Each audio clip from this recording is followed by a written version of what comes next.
So, I heard about this book probably 3, 4 years ago. It's called Red Rising. It's written by Pierce Brown. Sounds like a fake name, but that's his name right there. I actually bought this book after listening to it on Audibles. Audibles was pretty dope at the time. I tried to get a first edition signed. That did not go well. Could not find one that I felt like paying that much amount of money for. But regardless, I got the hardback because if I listen to an audiobook, I will do it justice by actually buying the hardcover.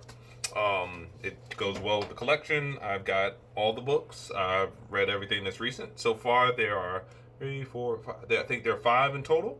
There's three that are a part of the original series. Then there's another two that are going to close out the entire series. So a brief synopsis. Like I said, I really, really, really love this book. I am not a huge fan of Hunger Games ish type stories, and that's the way this feels when you're first reading it. But it's really, really, really good. And like I said, I am notorious for getting into stuff because I like or getting into something and I really like it, and then I try to get my friends to read something, but you can never force anybody to do anything. If I could, flosselism would be a thing. Review flosselism. But the book itself is about. It takes place in the future. It's a sci-fi thriller. It's a very very far future where in the future there are different class systems, but humanity's kind of splintered. Like and not splintered. There's a whole universe, but the class systems are different. So you have golds who are your upper echelons of people. They are physically stronger, physically smarter, faster. They're still humans, the way they describe it, but it seems like they've mutated the human form enough that it's how do you describe it? Like the people are uh, just a little genetically changed. So you have your grays, who are your soldier class. You have your reds, which are the working lower class, which are from Mars, which we'll get back to that here in a second. You have just like different classes. Silvers involve your money. Blues are your engineers, your pilots, and whatnot. But golds are the upper echelon. So the book takes place in your main character's Darrow. Darrow's this miner, if you would like to think of it that way, and he mines the hell out of Mars. And as far as the Reds know, they all live underground. They're afraid of these snakes that can kill you, and they mine to help terraform Mars so it'll be a better Mars for future Martians going forward. So in their mind, the goals are telling them that they're doing the better for the betterment of humanity, making Mars a better place to live, and this great stuff. So as far as you know in this book at the beginning, the Reds don't know that the universe is a great place to live in if you're not a Red. So what happens is this main character, him and his wife, escape into this place underground, and they find like a forest. In this not it's a garden. It's a garden, and when they get in the garden, it's like, oh, it's so beautiful, and they're thinking it's just like angst, like they're just whatever. But they get caught by some Greys, which are the soldier class, and when they get caught, they get thrown into this jail cell, separated, and as they're separated, Darrow's like upset, and they're told they're going to be given lashes. They're going to be given lashes for um, running out of their area or whatever, or not, or going somewhere where they shouldn't have been going, essentially.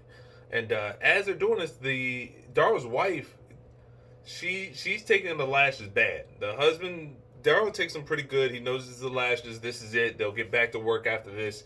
That's fine. But his wife is sick of this shit.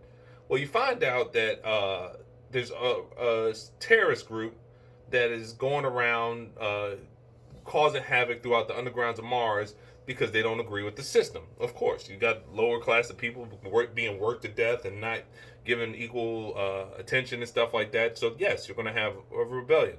So these people are doing this, and you find out the wife agrees with it. So she sings this song about freedom and retribution, and this is where this book kicks off. They say, "Hang this bitch," and when they hang her, she sings the song again. And excuse me, I might be jamming some of this up, but just for the most part, she sings it again and they hang her. So apparently, and this is one of the best things I think. Pierce Brown does a great job with these little tropes. Uh, Mars' gravity isn't like Earth's gravity; it's lighter. So if you're on Mars and you hang somebody, they don't just hang. So what they do is they make the family members of the person who's being hung grab the feet of the person who's being hung so that their neck snap and they can die unless they'll be, and if they don't, they'll just be choking forever. So you're hoping to kill your loved one as fast as possible. So you roll into it and you find out Daryl gets approached by Ares in some form of another. And Ares is the group that's the terrorist group, and Darrow's sent to die and everything like that. And then there's this ploy to make Darrow a gold. Never been done, as far as you know. It's highly dangerous. There's a lot of learning, and they want him to infiltrate a school. So this is where this book lost me, and I hope it doesn't lose you.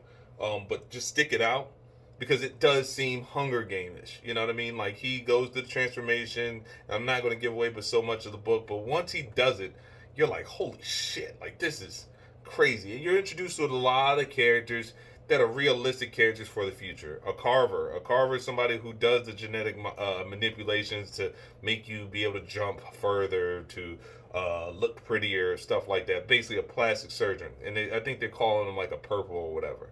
And then you pinks, basically sex slaves, who they learn to master the art of pleasure and everything like that, heterosexual, homosexual, whatever, and that's their thing.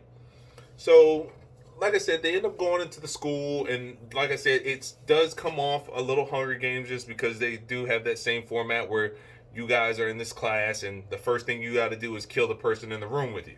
And you're like, nah, still Hunger Games, just because Hunger Games is kind of dark like that.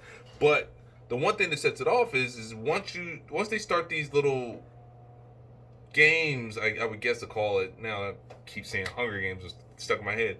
It gets dark, and then like I said, it just gets really good from there. So like I said, if you're looking for a good sci-fi book and you haven't read it, Red Rising is a great series. A lot of good undertones about not just social injustice and class systems, but also about what happens when you win.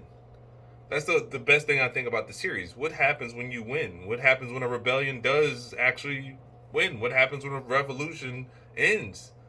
Those aren't things that change in a matter of years. Those are things that change in a generation, and the things that you create from your freedom. The clocks. There's an old saying about the Nazis that the trains ran on time, and that's something that you have to worry about. You know, if you free all the slaves, who's taking the trash out?